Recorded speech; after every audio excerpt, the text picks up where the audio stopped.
Hey there, Fatherhood for the rest of us people. I am on here today with Brittlestar, Me. aka Stewart Reynolds. Look at that. That's like the unveiling of the secret name. And Thanks for Brittlestar, reminding. where did you came up with the name? How long ago did you come up with the Brittlestar name? 2004, I came up with the name. I actually came up with the name Brittlestar because I was recording an album, like of music, and I needed a band name. And our oldest son Owen had a marine life book, and I noticed the name as we were going through it one night. I was like, "Oh, this is." He was like 3 at the time, and we're like, "Oh, this is a cool brittle stars, like these weird starfish that like can see through their tentacles and they defecate out their mouths." And I thought this seems like a good match. This is what I do. This is Yeah, what I do. that sums me up perfectly. Awesome, awesome. So you've been at the media business for quite some time as a musician, and you had a big following on Vine, which Yeah. got lopped off, no pun intended. And you came back again. You rose from the ashes like a phoenix. And you've been doing quite a bit. You're very entertaining. You also have quite a nice catalog on YouTube of some you driving Ferraris, Aston Yeah. Martins, doing all kinds of cool stuff. And you decided you would hop on this podcast slash live with me, which is also Yeah. cool. But the other thing is, dude, you are really inspirational. I was really moved by the speech that you gave at Dad 2.0, which is where you and I connected. As I sat down next to you at a table and we just had that conversation. I still got your card, man. I still love your card. Oh, Uh, thank you. and we had a really nice conversation. But when you gave the speech, I was moved. I've been telling everybody. I've been using the I'm the dude on the stage, right? Right. Everywhere. I'm the dude on the Yeah. stage. Stop waiting for somebody to tell you what to do, right? So I will I'm gonna actually link that really quick. Sure. While I'm getting that link, why don't you tell us something we can help you celebrate in the land of Brittlestar? Help me celebrate. I just turned down a 1 week long 5-star resort vacation. That was worth celebrating, isn't it? Isn't that terrible? I had to turn it down. Oh, wow, I guess. What's the context? It just wasn't a really good timing or good deal for us. It was a really lovely resort, really amazing, and we were really excited about it. But it was like, this is not a good fit. So we just Hmm. had to kind of say, no, we're not going to do it. So I'm I'm trying to convince myself that was a good move. I think it was a good move. just like it's like just keep repeating it to yourself, and that'll Yeah, feel that good. was a good move. It was a good move. It was a good move. That'll feel good. Exactly. We were looking at the Uh, temperature. The temperature is like 110 degrees Fahrenheit, sort of like 38 degrees Celsius. It's like we would have died there anyway. So so, all right. Well, then that is something to celebrate. That's worth celebrating. We're celebrating because in Canada today, the temperature is it's actually gorgeous right now. It says it's only 17 degrees Celsius, which is like maybe 70, no, maybe like 68 degrees or something like that. nice. We were sitting outside and it was like, it felt like it was closer to like 85 degrees, sort of 24 type of thing. So it was nice. Right on. Right on. Yeah. Very Snow's cool. all gone, which is Snow's all exciting. gone. Canada Yeah, is ready for spring. that's right. Jeremy Todd says, "Hey, Brandon Handley, what's up, Jeremy Todd? Thanks for showing up, dude." We also have. I wanted to bring out a couple things that you're doing. You've got a Facebook Live morning show on Monday. It's Monday and Fridays, right? That you've got Mondays your and show. Fridays. Yeah, Mondays and Um, Fridays, 9:30 a.m. Eastern time. And we've been doing it for about almost 2 years now, which is crazy. awesome. And we built up this, it's called the morning show thing, and it's on my Facebook page, facebook.com/Brittlestar. And it's myself and my wife, Shannon.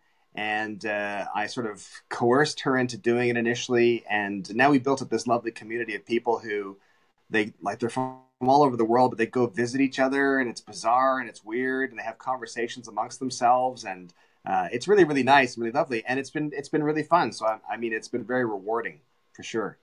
It's a lot of fun. It's entertaining, and you guys are also doing good stuff with it. You're doing good. People always say you can't say that you're doing good. You're doing well. I'm not a grammar Nazi, but in this case, you're actually doing good, and that is with your spread the net that you're Yeah. doing, right? So Yes. I'm gonna post a link to that real Yeah. quick, and then why don't you tell the people kind of what you're about, and what's Yeah, going for on with sure. that? So we got asked by Plan International, which is an international charitable organization, that was actually started in the 40s by Eleanor Roosevelt. And it's a non-religious. It's they just do good stuff, which is great. What they're trying to do with Spread the Net is basically they're trying to stop malaria. Malaria kills one child every 2 minutes, which is crazy to think. And what's even more crazy to think is that we can actually help stop that by just having these bed nets that the kids sleep under in these affected areas. So in Africa and that type of places, where you've got a bed net that's covered in insecticide that goes over the bed. The kids sleep under there. They don't get bitten by mosquitoes. They don't get malaria, and they don't die. But the thing that always boggles my mind about that is the fact that malaria and children dying is a terrible, terrible thing. And oh my gosh, we can just stop it with a net. Why aren't we let's just do that? That seems really simple. Let's just stop it that way. So what we're doing is the TMST, which is the morning show thing. TMST $10,000 Spread the Net challenge all this month. We're trying to raise $10,000 for Spread the Net to buy a whole bunch of these nets and education and all that kind of stuff and get that over to the people who need it. And what we're doing is some really bizarre, sort of weird challenges along the way. So we just passed our $1,000 mark, and myself and my wife did pies in the face. You ever had a pie in the face before at all? I'm not. Cake, yes, no pie. No cake, but no. Well, it's funny because you can like the whole pie thing. You're thinking, it's been done since the 20s. It's like 100 years old. Who cares? It's not funny. It's still funny. It's pretty funny. I don't know why it's funny, but it was funny. So we're doing all these crazy challenges, but the final challenge, once we reach our $10,000 goal, which we keep telling people is only 100 rich people giving $100 each. That's it. Right. Or hit $10,000. Or because we're in Canada, it's only 75 rich Americans giving 75 American dollars each. So there you go. That's all we need. That's all it takes. I love the conversion rate, man. That's great. I actually watched the pie in the face, and it looked like your wife had just a little bit of glee in her face. It's just like a satanic glee almost, right?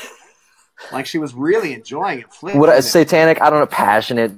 Something. She's something like, deep within. I'm sure this is the one with the broken glass in it. That kind of feel to it. Did you draw straws for the broken glass pie? Yeah, exactly. But once we reach $10,000, what's going to happen is Shannon is going to be waxing my chest. So I am not looking forward to that. Ouch. Having seen the movie 40-Year-Old Virgin, I know how Steve Carell handled it. I do have a list of other American Idol winners and runners-up to yell, though. I'm going to start with Justin Guarini, and then maybe Ruben Studdard, that type of thing. I said he did Kelly Clarkson, so I'm going to do some others instead. So I got you. Yeah, but it's been great, and it's a great organization. PlanCanada.ca/Brittlestar to donate. You get a tax receipt if you're in America or in Canada. Very cool. Very cool. So I think that it's really neat that you're using this platform for good. And you also have you get to drive around in like a Lamborghini. And I watched the one episode. I've watched a couple episodes. I watched them until my wife stopped watching them with me. And it was fun for a while, and then she tuned out. But it's okay. I still watched it. They were made for men, anyways, and that's okay. Yeah. Jeremy actually texted me. Jeremy, thanks for letting me know that my screen's not working in the background. This is actually the green screen effect. Period. Done. That's it. I didn't really actually set anything up for this. I use my imagination, and you're in space. That's so it's awesome. Okay. I actually do have one of those settings. You're connecting other men. You're driving cool cars, and you're connecting other men. Let's talk a little bit about what you're doing there, and Sure. how some of the other ways that you're using your platform. So I did a series of 10 episodes of a show called Fast Health, and it's essentially kind of a sort of a takeoff of comedians in cars getting coffee that Jerry Seinfeld does. Except I'm driving these high-end sports cars along with a health professional, and we're talking about men's health issues. So it could be anything from mental health, it could be emotional health, it could be physical health, any of that kind of stuff. But it was great to do those 10 episodes, really fun to film. And I filmed those last year, and we actually start filming season 2 in June. So June 10th, I think, is my first day filming season 2, which is super exciting because I got to drive lots of really cool cars. And I wasn't really a car guy before that. I mean, I like cars. Are you now? I mean, outside the Chevy that's just in your driveway? Yeah, well, no, right now in my driveway is a Chevy Equinox. It's a rental because our car is getting fixed, which is a 2009 Ford Flex. So I'm not that much of a car guy. The Ford Flex is a really cool car, though. Actually, The Ford Flex is a cool car. The 2009 Ford Flex is less of a cool car. less cool. Yeah. Fair enough.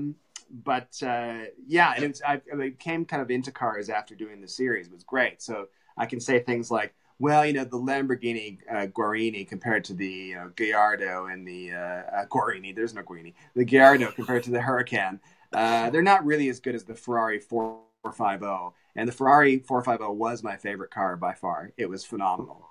Though I Right. did What like would you? the fact that the Lamborghini Gallardo and the Huracan, they both have this thing where they know their audience, right? So you get your keys in there, it's a push button start, Mhm. and you hit that button, and the whole back of the car goes boom, and like rattles slightly. Not rattles, but like shifts. So you Sure. feel the power behind you for Right. no reason whatsoever. You don't need that kind of power when you're just starting the car. Well, I don't know. It just feels good, right? Oh, it feels really good. Yeah. No, it's good. It feels really nice. How did you get connected? How did that idea grow? Where did that come from? Um, that was the production company that made that. It's called North of Now, Hmm. and they actually did a series of animated vines called White Ninja, which Okay. is based on a comic strip from the 1990s, an online comic strip, and really funny stuff, really bizarre stuff. And it's about, as you would imagine, this ninja, except he's entirely dressed in white as opposed to black.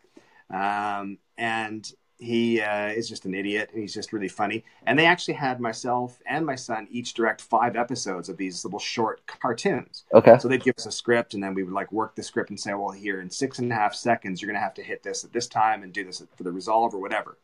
And we had a great time working with those guys. I met up with them in Banff at the World Media Festival, and they said, would you be interested in hosting this show where you get to drive $500,000 sports cars and talk to a sex therapist? And I was like, this sounds like something I would like to do. This sounds perfect. Yeah. So that's Right. basically it. Not a whole lot of deep thinking to it, right? Just No, hop on in. exactly. It's sports cars and sex therapy. It sounds pretty good. Yeah, it sounds good. Yeah. And Awesome. driving around in mountains and stuff was great. It was awesome. Nah, man. I usually try to tell people I'm not jealous, but I'm a little jealous. I was a little jealous of that. It was, you know what? I don't do many things that are worthy of jealousy, but that was definitely one of them. It was literally showing up at 7 a.m. in the morning, finding out what car you were driving for the day, and then driving that car till 2 o'clock in the afternoon. And it was like, this is fantastic. This is Right, awesome. right. That's a job that men want, right? Yes. It looks like you're making notes. I Want am. I'm job. like, I would like to. So, how to make this happen? And I've got like North of Now starred right here. I'm like, hey, North of Now. North of Now. That's Canada, and their dollar doesn't even go half as far as an American dollar goes, and we'll work on that. We will converse. Exactly. I have no problems talking to therapists while driving cars, and Yeah, it's a pretty easy gig. It's pretty yeah, good. yeah. It's pretty good. Well, I mean, so are they stick shifts? They automatics? They make it easy? Yeah, so what's interesting about that is actually because I was panicked initially when they were saying you're to drive these cars. And I was like, oh man, I've only like driven a standard once really badly when my wife and I lived in Scotland, and Shannon drives stick, no problems. And she tried to teach me, but it's all hilly in Scotland. It was really difficult for me to drive standard, and plus you're using your left hand as opposed to your right hand. Right. So it was all very difficult and weird, and I couldn't get a handle on it. So I was panicked before this shoot. And then I did some research. They gave me the list of cars we're going to be using, and I researched them all. And so things like the Lamborghini Gallardo has an automatic button. So you literally just like push the button to get to A for automatic, Right. and you're fine. The other cars have F1 transmission, which are those paddles on the steering wheel. Yeah. And you just you paddle up, you paddle down. It's Wow. totally fake. It's not like driving stick at all or standard. It's just like pretend driving. They know exactly who they're selling these cars to. You press the button, it rumbles in the back, and it's really loud, and you think, "Wow, I'm super cool and very powerful." Yes. And then you're like, "Oh, I'm a race car driver," and you can't make a mistake. You got the paddles. You got the paddles. It doesn't. I know. I'm not even sure they're hooked up to anything. And it just They're there for show. They're there for show. Exactly. You look super cool when you're doing it, though. You change lanes and click the paddle. It looks awesome. Again, I didn't notice any difference. Nice, nice. So let's just talk about a couple other things too. I mean, so you're a Canadian suburban dad, man, who Yeah. is you're doing a lot of really cool things. If you go back 15 years, are you able to fast forward and be like, this is where I'm gonna be, or is this like a Oh my slow and God, no, yeah, not at all. I yeah, mean, I've been doing music I was doing music for a long time, like since I mhm, was in my like middle teens, and doing it like at a sort of quasi professional level, and uh, and then when I was in my late 20s, we started a web hosting company, and we had a hosting company for 10 years, okay, um, and then that kind of all blew apart, and it was kind of like, all right, so what do we do now? So I did some voiceovers, and then I enjoyed making videos. I wasn't really good at it, but I enjoyed making videos. But I was mesmerized, and always have been mesmerized by the internet. Um, right back into, I remember I spent a summer on my own in 1993 or 92, 93 maybe. And I had signed up for maybe AOL or something like that at the time. you And got it was mail, great. Yeah, it's like just going to these chat rooms and like sort of talking to people, and like getting someone in Berkeley in California to like go find a record in the record store, and tell me how much it was, and I'll send you some money and you can pick it up for me. It was just amazing to me. right? Yeah, So I mean, I always say that, and it sounds terrible because like we were at Playlist Live, which is a social media YouTube type fan convention that happens in Orlando and DC, and then also it's happening in New Jersey, I think, this coming September. Um, and I always say to these sort of younger people there that I can't get over the fact that I've got this pocket computer that connects me to everybody and everything. I can just like, you want to know something? I can find out. I don't need to wait for someone to tell me. right, I can just do it, right. which is amazing to me. And I always bring up the anecdote of how it was like maybe 3 years ago or maybe 2 years ago, on Twitter, and there was an online sort of back and forth kind of spirited conversation between William Shatner and Carrie Fisher. And I sort of had this moment of realization. I was like, oh my God, I'm watching Captain Kirk and Princess Leia argue on my pocket computer. This is fantastic. It was just amazing to me. It all came forward for you, huh? Yeah. Like, Yeah, um, totally. you know what I enjoyed when we were at the Dad 2.0 convention. Was it Jamie Caspin? Is that his name? Was that his last? The Google guy, Yeah, yeah, yeah. where he held up his phone and he goes, this is as bad as our children will ever see it. Right? Yeah, This technology is as bad as it will get for our children, and we're marveling. We're like, this is awesome. This is yeah, amazing. yeah, It's got two cameras. It does portrait photos. You're like, yeah, this yeah, is yeah. yeah, and you're playing with all that technology, and you're mesmerized, and your kids are like throwing it. They're like, yeah, whatever, and that kills me a little bit, I guess. But I hear Well, what you're saying. they're just born into it, right? I mean, Yeah, that's the thing is, I mean, my kids are 16 and 19, so uh, our youngest he had a job in a professional theater, and one night this message came through on Facebook, and we're like, I think this is from our son Gregor. Wait, he's 6, and he's supposed to be working on stage right now. He's like, yeah, I don't go on for 5 minutes. My childminder set up a Facebook account for me. We're like, what? That's crazy. I mean, nice, it's not necessarily the best example, but of what to do as a kid. But at the right? same time, they've just grown up with it. Yeah, It's a totally different experience for them, for yeah. sure. They just know it naturally. Yeah. So you're in the music thing. You follow the internet. You fall in love with videos. I love the story that you tell. Again, that you were very inspirational up on stage, and I thought that was really cool. The story that you Thanks. tell, and a lot of it had to do with like stop waiting for somebody to let you do what it is that you want to do. I don't know if you can nutshell that somehow for Sure. the audience. Yeah, I think that, I always bring it back to this sort of punk rock ideology, which is, if you think back to, or if you're too young or whatever. I mean, I was only a kid when punk hit, but basically you had a bunch of corporate music, a bunch of really well controlled music industry, and then you had these guys, specifically starting in England, who thought, well, I'm just going to go get a $5 guitar and I'm just going to get up on stage and make a bunch of noise. And a lot of it was terrible, but then they got better and they turned into really cool things like, the Clash and all that kind of stuff, and the Yeah, Specials and all those sort of really cool bands that came out of the punk movement. Right. And so it's that notion of you can, in those things in life that you have a choice about doing or not. If you Right. want to do them, you should just start doing them and then get better at it. Because you can read up about things, and you should read up about things. You should learn as much as you can before you do something, absolutely, without question.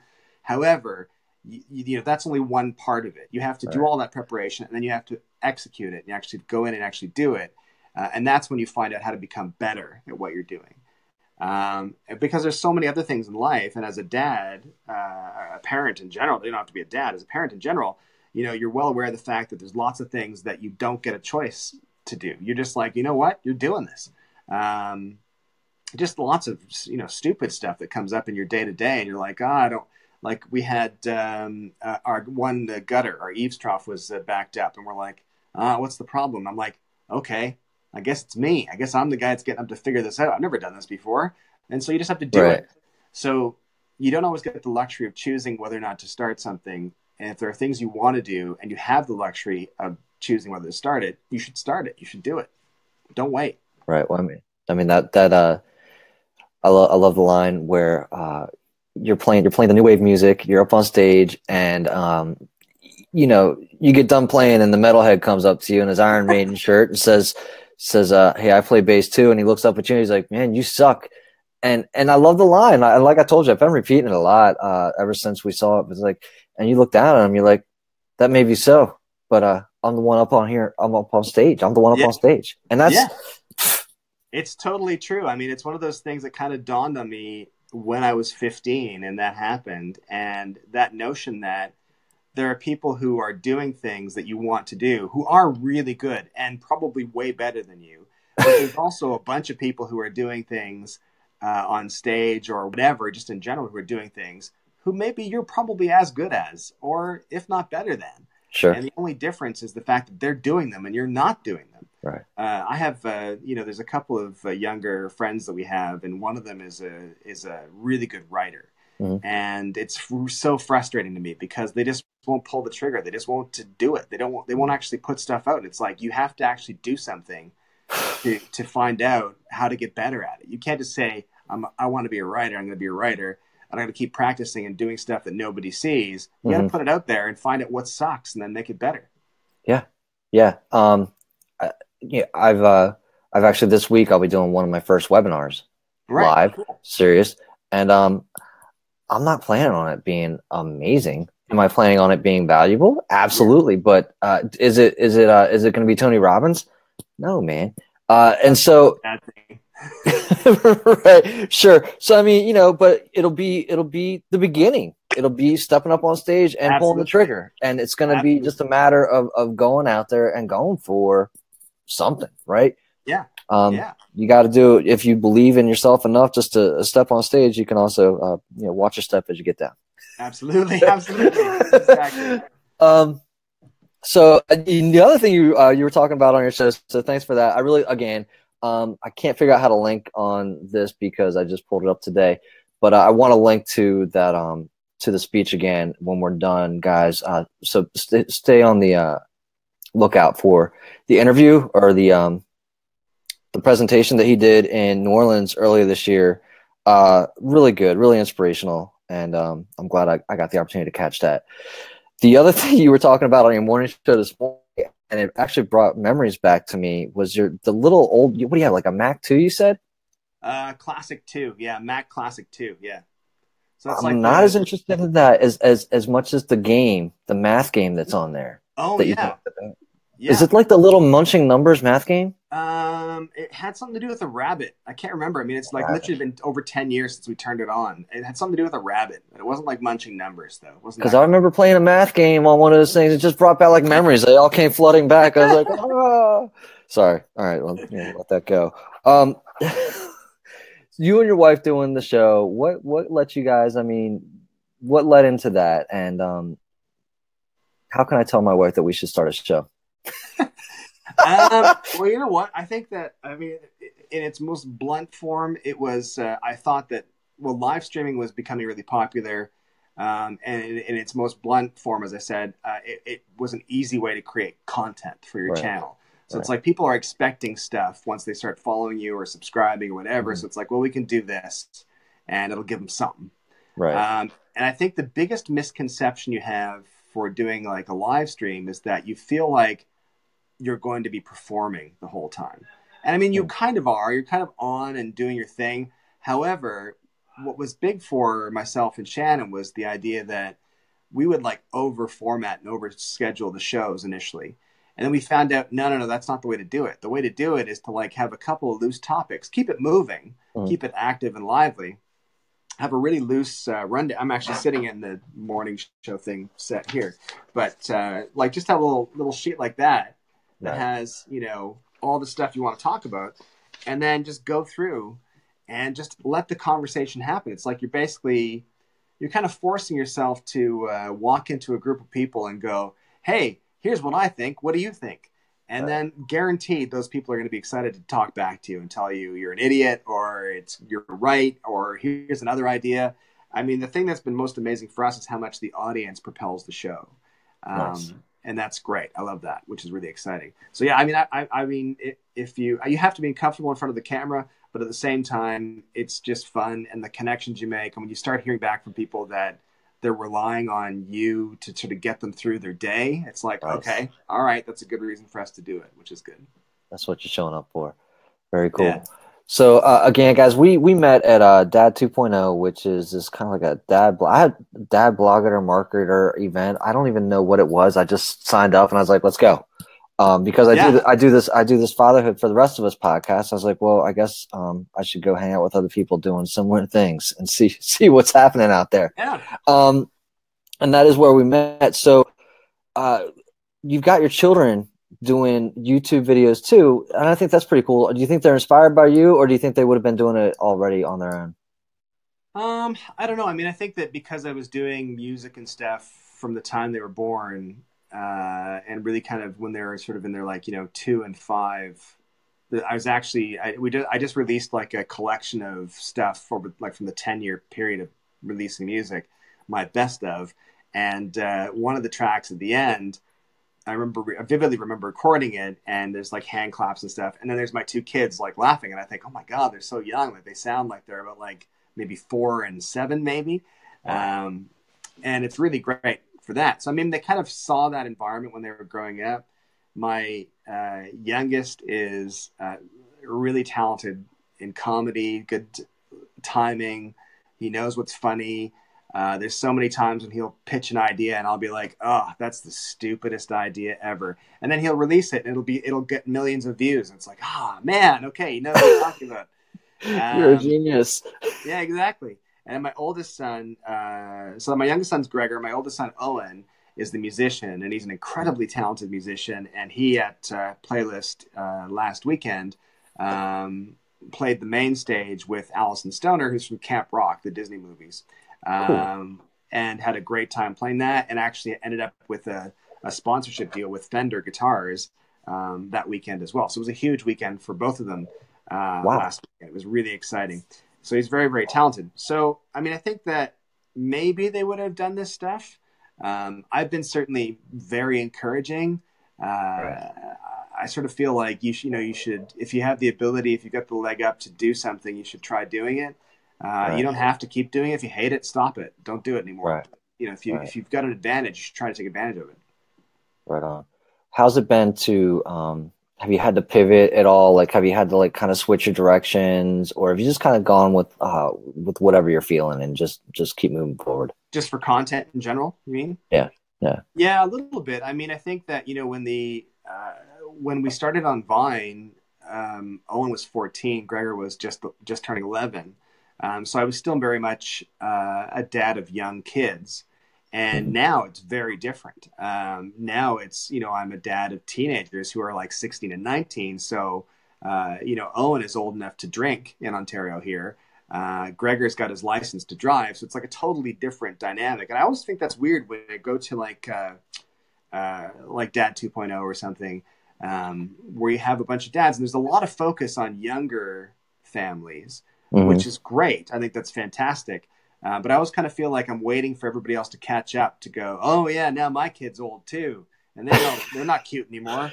They're like Dad 2.5. Yeah, exactly. Yeah, exactly. The halfway mark. A bunch of dads with like kids who aren't cute anymore, and they're all sad because they can't make good content with them anymore. Oh.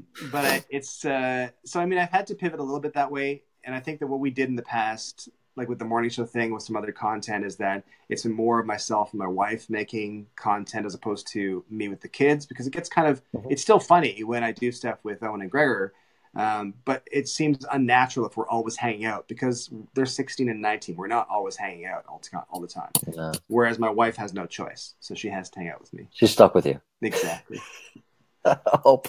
I need content. Exactly. I'm gonna need you to come over here for a little while. So talking about fatherhood, what would you say? What would you say the purpose of fatherhood is? I think that's a big question, man. Holy smokes. I think that the purpose of fatherhood is to teach your kids, guide your kids, and smooth the road ahead as much as you can, but let them go and do their thing. Yeah, Yes. that's what I think. Open the road up and send them on their way. Yeah, I think that you don't want to do things for your kids, but there's lots of ways you can be like, you can help guide them and say, if you go this way, it's a bit smoother. Sure. And you have to, I think the hardest part of fatherhood is that, you can see when your kids are heading to mistakes, and you're like, you can do everything, you have to do what you can to help them not do that. But at the same time, there's so many things in life where it's like, you think back to yourself at the same age and you're like, they've got to make this mistake themselves, I guess, it's like, if I can keep them alive, I'm doing all right. So Stop the bleeding. yeah, exactly. Yeah. Stop Learn bleeding. tourniquets. That's what fatherhood is. Yeah. What was your relationship with your father? Did you have a relationship with your father? I What still was that do. like? Yeah. He's not dead yet. Yet. He's trying. He's trying. Yeah, no, I had sort of a really good relationship. I have a good relationship with my dad. Certainly when I was in my like early teens, it was a bit strained. My dad's from Glasgow, Scotland. He's very much a tradesman. He's a printer by trade.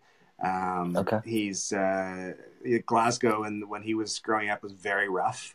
And he had me in the middle of the 80s with the crazy hair and bangs that went down, and I was wearing, lipstick and foundation and stuff, and it was a little bit much for him. He's like, I don't know if I could take this kid to the golf course to meet my friends, because you look at him, he looks like sort of David Bowie on a bad day. And but I think we sort of grew past that, which is great, and obviously, and I certainly respect his advice and take a lot of things he says to heart. And I find that he has, and I'm hoping my kids have the same experience. My dad will say things that I'll sort of go, what the hell is he saying? And then like a week later, I'll go, oh, damn it, that's what he meant. Okay. It almost had to like simmer down. And it's like, oh, he didn't mean this. He meant like this. And it makes so much sense down here. Okay, I get it. And I think that's the best you can do, I think. Right. I think that's a perpetual parental wisdom, right? Like they'll tell you things to try and get you ahead a little bit, but you're not going to understand it right that day. No. Like you just said, like you understand it like a week later. Yeah, I think as a kid, you usually have kind of a wall up, right? Because there's a lot of ego, there's a lot of pride, and all that kind of stuff that sort of stands in the way, and all that sort of dad vice usually kind of has to sort of sink down underneath the wall and sort of come in afterwards. So I think as a parent, your biggest challenge is to like give the advice and then kind of go, all right, I'll wait for a bit. Let's see. Let that sink in. Yeah. Right. Is there anything that your dad did really well that you do right now as a father yourself? That's a hard question. I think that one of the things I remember my dad saying to me was he had gone to some like management convention type thing. And he said one of the things he learned, and this was in the middle of like I was getting in trouble for something. And one of the things he learned, he said, was that there's no point in dwelling on the problem once it's happened. You work on the solution. Nice. And I think that's probably carried me through a lot, where you're in situations in life for whatever reason, you're like, okay, well, this happened and this sucks. Okay, well, I can dwell on that which is going to get me nowhere, or I can just say, where am I right now, and how do I get to where I want to go? Right. How do I fix this, or how do I move past it, or whatever? So I think that had a lot of, I think that carried a lot of weight with my dad, and in giving it to me. It was like saying, there's no point in sort of, fixating on the problem if it's already happened. You should start fixating on the solution. Right. No, that's powerful. That's good stuff. That's good stuff. I didn't get that message when I was growing up. So took me a while. Took a while for me to get that one. But I do try, and that's something that I try and pass on to my children, to be sure. Right. You can sit there and stare at it, or you could pick it up. Yeah, exactly. Yeah, for sure. What are you so I spent a lot of time in personal growth development space, reading probably more than necessary, as you were saying earlier. It's like I read a lot of books, and it took me a while to just finally take action. Right. Are you a reader yourself? Yeah, I can't. When I try to, I have a really hard time stopping and focusing for a long stretch of time. I actually wrote a book, and it was the hardest thing I've ever done in my life. It's like a middle reader book called Shortcuts, and it's like 10 chapters, and it did really well. It did fine on Amazon, which is good. But I found it the most difficult thing ever, because I had to sit down for these like long periods of time and have one thought sort of carrying me through, and it was really difficult. So I do enjoy reading. I have a hard time committing to the time to do it. I find actually, because when I'm traveling, reading when I'm traveling is the best. If I'm on the airplane and I'm on the airplane for 5 hours, it's like, all right, now's my time to read, because there's nothing else to do. So I just do that, which is great. I really appreciate that. I need to find a way to have that same experience at home, though. Can't help you. Okay. I got nothing. Right. I got nothing. What's one of your most recent favorite books that you read? Oh, that's a hard question. I read a book actually by someone named Christine Stewart called Our Turn. And Christine she was the head of Twitter Canada. Mm-hmm. She then became the head of Twitter Global Media. So any video, any picture, anything like that, any sort of connection with the media company, she was the head of it globally. She then left there and went to a couple of other companies, and she's now with a startup. She's a fascinating person, because she's, first of all, up against it in the business world as a woman, and dealing with all the crap that has to happen to you as a woman in the business world, which shouldn't be happening anymore, but still does. And she's also very resourceful, and I love there's like a 2-sentence line in that book which I love, and she was in charge of what was it, Alliance Films or something like that. This was like back in the 80s, film company here in Canada, and they made the cartoon The Raccoons. And you might know it if you had seen they get played all the time at PBS and all that kind of stuff. But she was in charge of selling this Raccoons cartoon program, and so she found out that this was back in the 80s. She found out Russia was now open to buying stuff. Okay, but they couldn't send any money out of the country at the time, so they couldn't actually pay in cash for this program. This is like a 2-line bit in the book, and I'm stretching it out into a story. But anyway, so she found that they couldn't pay by cash, but she's like, okay, we're going to do this instead. So she found a company in Montreal, a textiles company, who would take the fabric that the company in Russia would send to her and give her money for the fabric.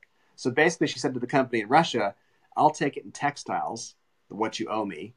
I'll sell it to this company in Montreal. I'll get my money. You get your raccoon show. And I thought, I love that kind of thinking. I love that kind of lateral, looking at a problem and going, okay, what if we just pivot around here and look this way? Is it better this way? So it's a good book to read. So it's an interesting book. She's a really interesting person. Cool. Yeah. Her husband has great hair, which drives me nuts. So. But you've got a great hat, so that's okay. That's why I'm wearing the hat. If I take this off, it's all over. I could do like a Gomer Pyle. Well, no, you still got a decent head of hair on you. Don't you worry about it. Good. I love that. I'll take it in textiles. Take it in textiles. I love it. It's fantastic.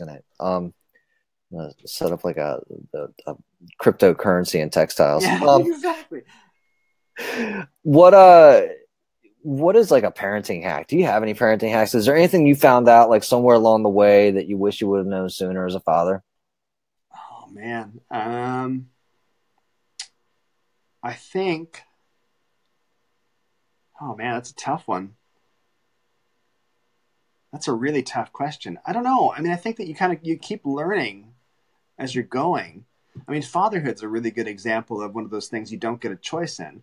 Well, I guess it's most extreme. You have a choice of bailing entirely, but if you're not a complete dickhead, That so guy's not going to catch this show anyways, by the way. so I mean, if you once you become a father, you don't get a choice, right? You just have to just roll with it and you do it.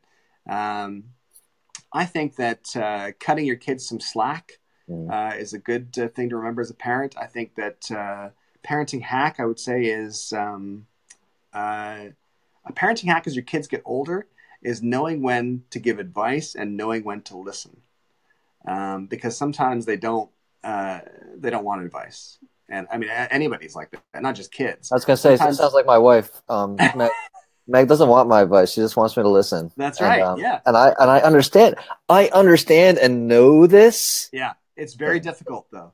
It's super difficult. There's another book that I did not read this book, but I was told this quote from it, and it was about parenting. And it said that when your kids are young, you're their manager.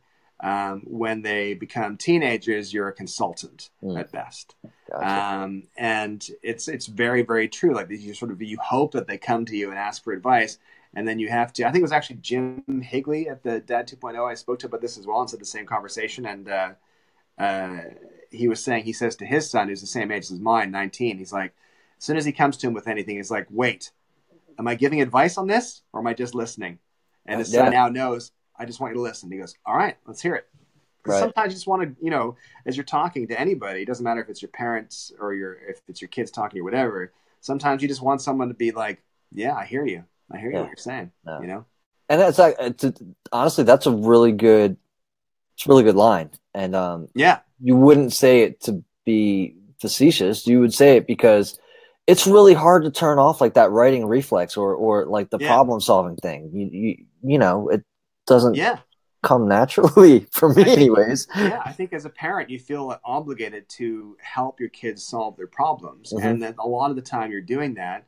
But I think, you think of it as if you go with your friends, right? And you head out with your friends for a drink or something, and one of them starts telling you about their day or whatever, you just instinctively know he does not want me to tell him what he's doing wrong. Right. He just wants me to listen to him so that he can hear himself say it and then figure out what he's doing wrong. Sure. But it's so hard to do as a parent. I was actually telling this story on Saturday night. Our youngest, when he was 6 and he was in this professional theater company.